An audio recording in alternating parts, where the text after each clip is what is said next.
भक्तों, हर हर महादेव। रामायण पाठ्यक्रम में आइए चौपाइयों का गायन करें, उनका भावार्थ समझें।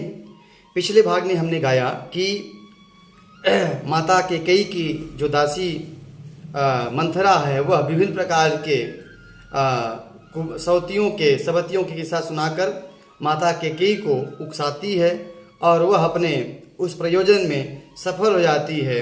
और माता कैकेयी ने कुंवरी को अपना सुहृद जानकर, अपना चाहने वाली समझकर उनकी बातों पर भरोसा कर लेती हैं, और जिससे मंथरा अंत में उन्हें 2 वरदान मांगने के लिए कहती है जो राजा दशरथ ने संग्राम के समय धरोहर के रूप में दिए थे। तो आइए आगे के हम चौपाइयों का गायन करें, उनका भावार्थ समझें। कुंवरी ही रानी प्राणी प्रिय जानी, बार बार बड़ी बुद्धि बखानी, तो ही समहित न मोर संसारा, बहे जात कई भैंसी अधारा। कुंवरी को रानी ने अपने प्राणों से अधिक प्रिय समझकर बार बार उसकी बुद्धि का बखान करती हैं और बोली, संसार में मेरा तेरे समान कोई हितैषी नहीं है और कोई नहीं है, तू मुझ बही जाती हुई के लिए बड़ी सहारा हुई है। जो विधि पूरब मनोरथ काली, करो तो ही चख पूतरियाली, बहुविधि चेरी आदरु देई, कोप भवन गवनी कैकेयी। यदि विधाता ने कल मेरा मनोरथ, मेरी इच्छा को पूर्ण किया तो मैं तुम्हें अपनी आंखों की पुतली बना लूंगी।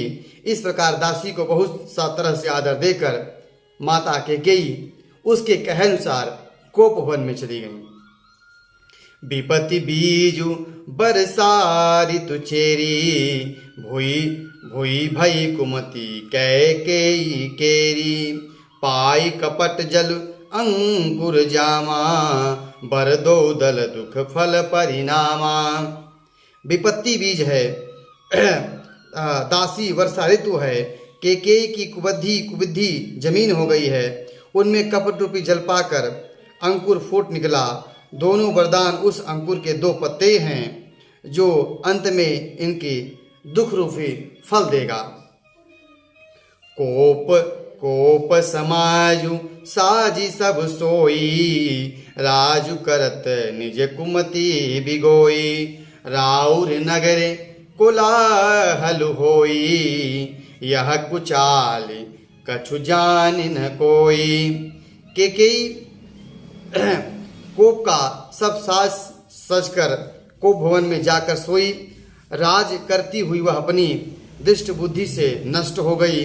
राजमहल और नगर में धूमधाम मच रही है, लेकिन यह जो कुचाल कैकेयी और मंथरा के बीच में हुआ यह कोई नहीं जानता था, यह कोई नहीं जाना।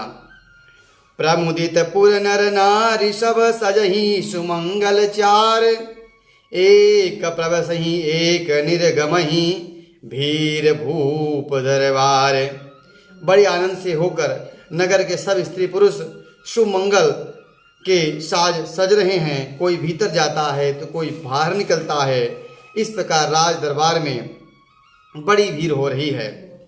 बाल सखा सुन हिय हर साही, मिली 10-5 राम पही जाही, प्रभु आदरही प्रेम पहिचानी, पूसहि कुशल खेम मृदुबानी।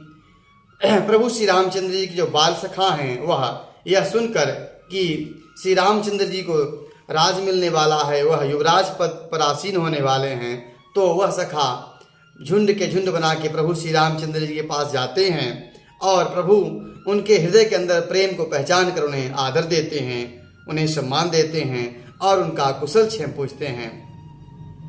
फिर ही भवन पी प्रिय आय सुपाई, करत परस पर राम बड़ाई, को रघुवीर सरिस संसारा, शील स्नेह निबाह निहारा। तब वह प्रभु श्री रामचंद्र जी की आज्ञा पाकर वहाँ से लौटते हैं और आपस में वह प्रभु श्री रामचंद्र जी की बड़ाई करते रहते हैं और ये कहते हैं कि श्री राम के जैसा संसार में कौन है और इनके समान प्रेम का निर्वाह और कोई नहीं कर सकता है। जहीं जहीं जोनि करम बस भ्रमहि, तह तह ईसु देव यह हमहि।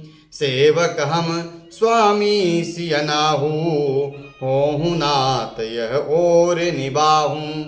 और वह विधाता से, भगवान से यह प्रार्थना करते हैं कि हम अपने कर्म बंधन में भटकते हुए जहाँ जहाँ जन्म लें वहाँ वहाँ प्रभु श्री रामचंद्र जी हमें सीतापति हमारे स्वामी हों, हम इनके सेवक हों। इस प्रकार का वह मन में कल्पना करते हैं, ईश्वर से मनाते हैं। यह अभिलाख नगर सब काहूँ, कैकई सुता हृदय अति दाहू। को न कुसंगति पाई न साई, रहई न नीच मते चतुराई। नगर में सबकी ऐसी अभिलाषा है कि परंतु केकई के हृदय में बड़ी जलन हो रही है।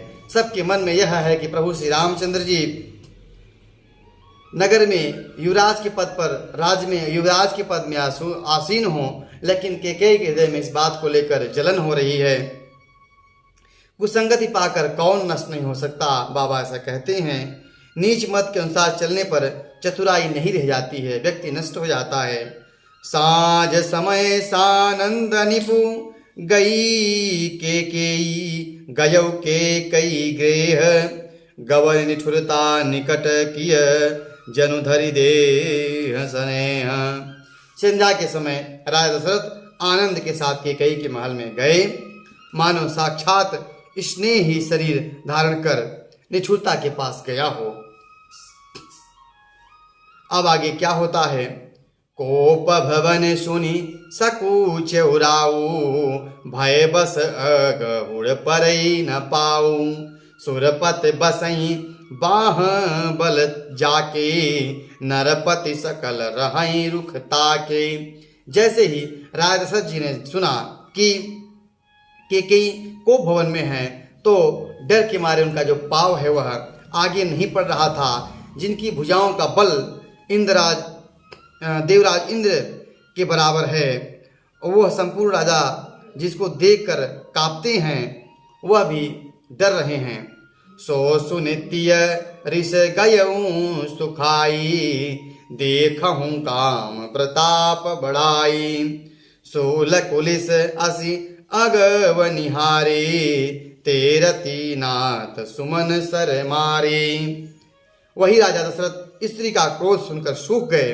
कामदेव का प्रताप और महिमा तो देखिए, जो त्रिशूल वज्र और तलवार आदि की चोट अपने अंगों पर सहने वाला है, वह रतिनाथ कामदेव के पुष्पों के बाणों से मारे गए।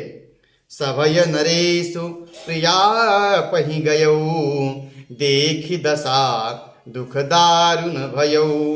भूमि शयन पटु मोट पुराना, दिए डारि तन भूषण नाना। राजा डरते डरते अपनी प्रिया केकई के पास गए। उनकी दशा को देखकर उनको बहुत बड़ा दुख हुआ। केकई जमीन पर पड़ी थी और पुराना मोटा कपड़ा पहनी हुई थी।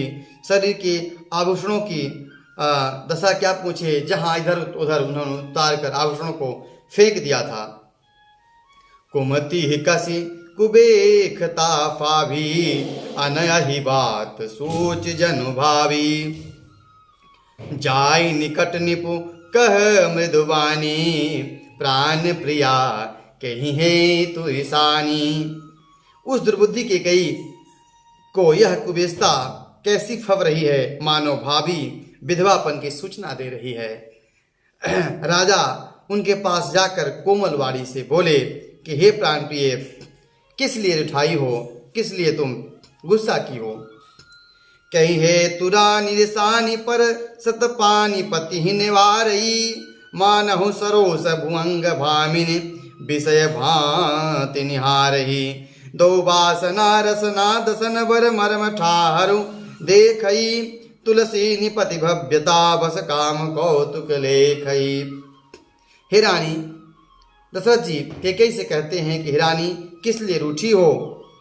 यह कहकर राजा ने हाथ स्पर्श किए तो केकई ने उनके हाथ को झटक दिया और ऐसे देखती है जैसे मानो क्रोध से भरी हुई नागिन क्रूर दृष्टि से देख रही हो।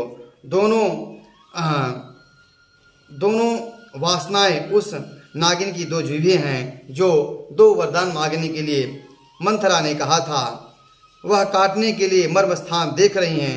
तुलसीदास जी कहते हैं कि राजा दशरथ होनहार के बस में होकर इसे कामदेव की कीड़ा समझ रहे हैं। बार बार कह राउ सुम किस लोचनि पिक बचनी कारण मोह सुनाऊ गज का मिनी निज को पकर। राजा बार बार कहते हैं कि हे सुमुखी, हे सुलोचनी, हे कोकिल बहनी, हे गजगामिनी, मुझे अपनी क्रोध का कारण सुनो। तुलसीदास जी कहते हैं कि जो इतने बड़े राजा, इतने बलशाली राजा हैं, वह काम के वशीभूत होकर उनकी भी बुद्धि जो है वह मारी जाती है। आगे कैकेयी किस प्रकार से राजा दशरथ से वरदान के लिए मनाती हैं, अपना वरदान कहती हैं, उस प्रसंग को हम गाएंगे। आज की कथा यहीं तक। हर हर